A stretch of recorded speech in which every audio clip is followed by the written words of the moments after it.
Brittanee Drexel disappeared on April 25th, 2009. When a person disappears without a trace, often the most critical information is hidden in their actions and words from the days before they vanished. Brittanee Drexel's last known whereabouts may hold the clues to what happened to her. A teenager from Rochester, New York, sneaks away for spring break without her parents' permission. Brittanee, she liked to play both of us. You know, if mom said no, dad said yes. Being a 100-pound, pretty teenage girl, that's not an area where you want to be by yourself. While walking back to her hotel, she suddenly vanishes. I knew something was wrong. I knew that there was a problem of 30 minutes going by without talking to her. Have recent problems at home pushed her to the breaking point? That was a warning that I need help. What or who could have led Brittanee so far from home? Where's my little girl? Is my little girl being tortured? Did my little girl get hurt?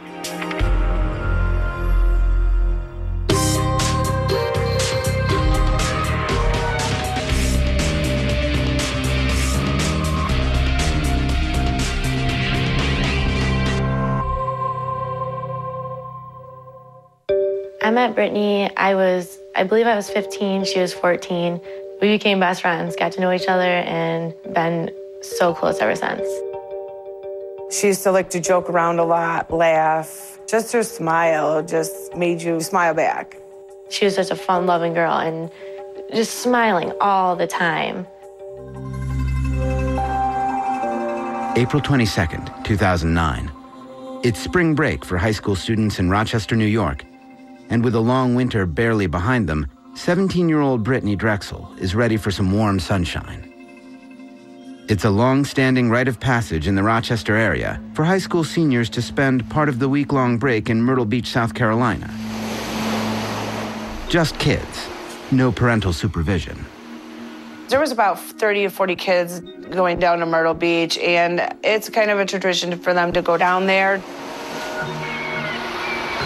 It's just like any other tourist area. You got hotels, you got shops. Those kids are going down there, drinking, doing drugs, partying, going out to night spots, and laying out on the beach. Brittanee, a high school junior, is friendly with some older kids who ask her to join them for the trip down to Myrtle Beach. She had asked me if she could go to Myrtle Beach, and I had told her no. And I also told her, you need to talk to your father.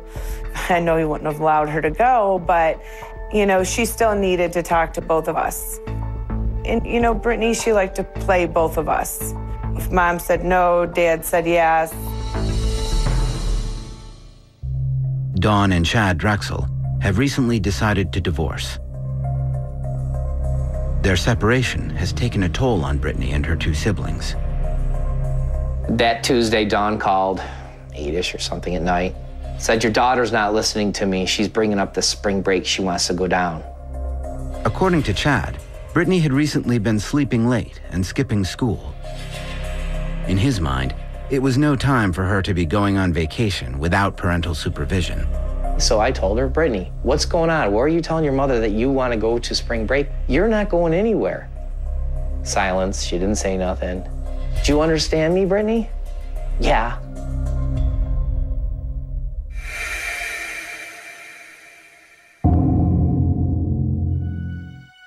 The next afternoon, Wednesday, the dispute continues.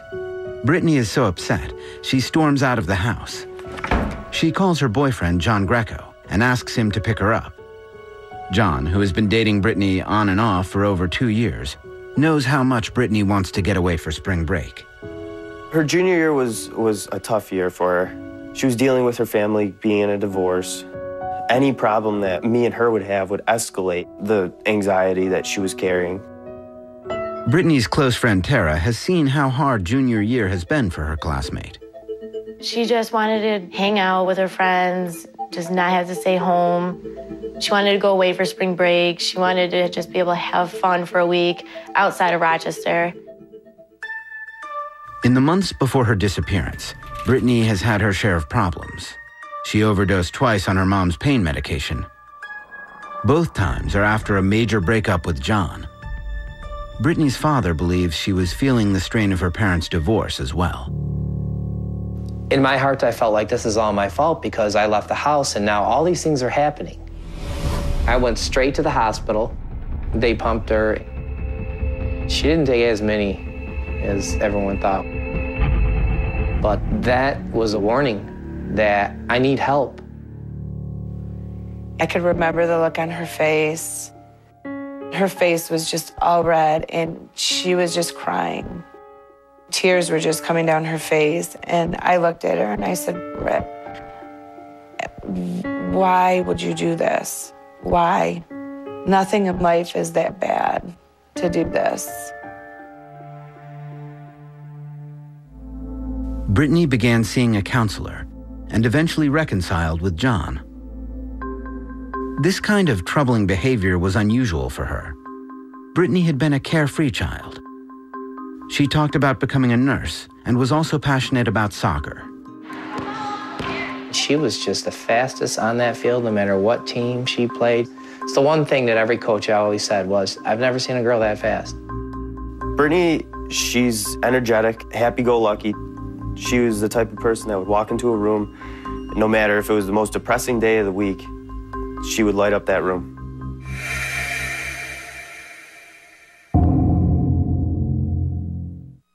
But Brittanee's fun-loving spirit is dampened on Wednesday, April 22nd, when her mother refuses her request to go to Myrtle Beach for spring break.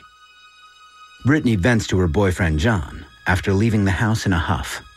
When Brittanee had told her mom that she wanted to go to South Carolina, her mom, obviously being a parent, said, no way, you're not going to South Carolina. You're 17 years old. And Brittanee retaliated. She got into a fight with her mom. Brittanee gave me a call. I came and picked her up and took her to her friend's house. Later that day, Brittanee makes one last request to go to Myrtle Beach. Well, she had to call and apologized how she acted that day.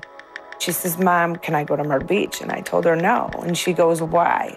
And I said, Brittanee, because first of all, I don't know the people that you're going with. I said, there's no parents. And I said, something's gonna happen. And I said, I don't want anything to happen to you. Brittanee then proposes a new idea for her spring break. She asks her mother if she can spend the rest of her vacation at a friend's house nearby. Her mother agrees. Brittanee promises to stay in touch by cell phone over the next few days. But in reality, Brittanee makes very different plans, which she shares with her boyfriend, John. She said, you know, a bunch of my friends want me to go down to Myrtle Beach with them. And I told her, I think it's a good idea. I think you can get away from Rochester. I think it would do you good if you go down to South Carolina for 3 days. Because really, in my eyes, what was going to happen in 3 days? Coming up, Brittanee's boyfriend's words come back to haunt him. I knew something was wrong. I knew that there was a problem of 30 minutes going by without talking to her.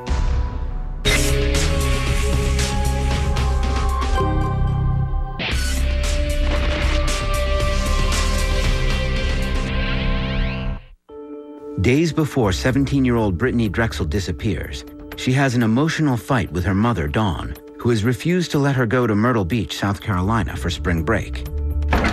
Frustrated, Brittanee asks to spend the rest of her vacation instead with a friend who lives nearby her home in Rochester, New York. Her mother agrees. But Brittanee has no intention of staying in upstate New York.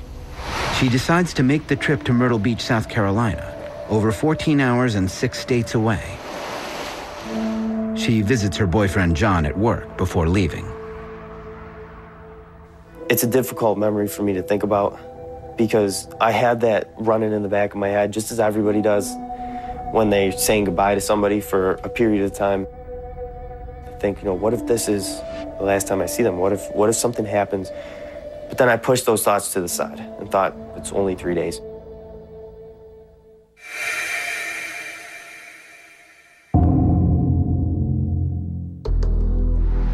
Brittanee leaves Rochester with 4 other friends Wednesday night, hoping to be at the beach by the next morning. The people that she went down with, I thought were trusting people. I didn't know them personally. She did ask me to come, and I could not go because I had work. Over the next few days, Brittanee and John are in constant contact via cell phone, sometimes texting several times an hour. She tells him that she is staying at a hotel on the beach called the Bar Harbor Hotel. While she was down there, her first few texts were, "This weather is incredible." I mean, there's palm trees. Being out by the ocean, it was incredible. But it isn't only the soft sand and inviting water that entice Brittanee and her friends. With an abundance of bars and clubs, the area is a paradise for high schoolers enjoying independence for the first time. While the drinking age is 21, many of the clubs allow kids as young as 17 to enter. The bars and the clubs down at Myrtle Beach, it's more based around money. They can get tons of teenagers to come in, and if they turn the blind eye to the fact that they're 16, 17 years old, they're still gonna make the money. Brittanee takes full advantage of her spring break freedom. She tells her mom that she's watching movies at her friend's house in Rochester, while sharing with John that she is having an amazing vacation hundreds of miles away.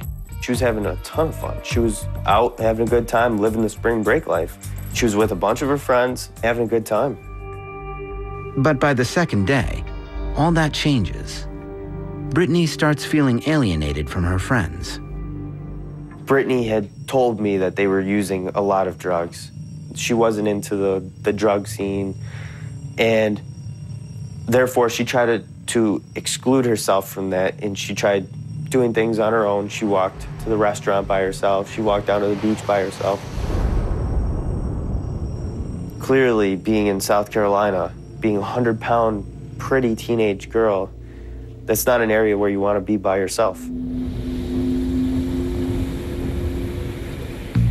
Early Friday evening, Brittanee runs into a male friend from Rochester.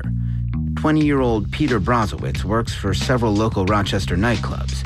He's staying with some friends at the Blue Water Resort in Myrtle Beach, just a mile away from Brittanee's hotel. Peter Brozowitz was a kid who I didn't know personally, but Brittanee did. He was always out at the parties at the clubs, so we became acquaintances through just the parties and knowing the same people.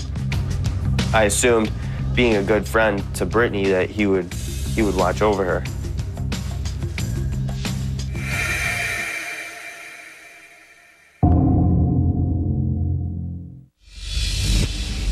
On Saturday afternoon, Brittanee's mom and sister, thinking that Brittanee is at her friend's house in Rochester, call to say that they just bought her a new pair of soccer cleats.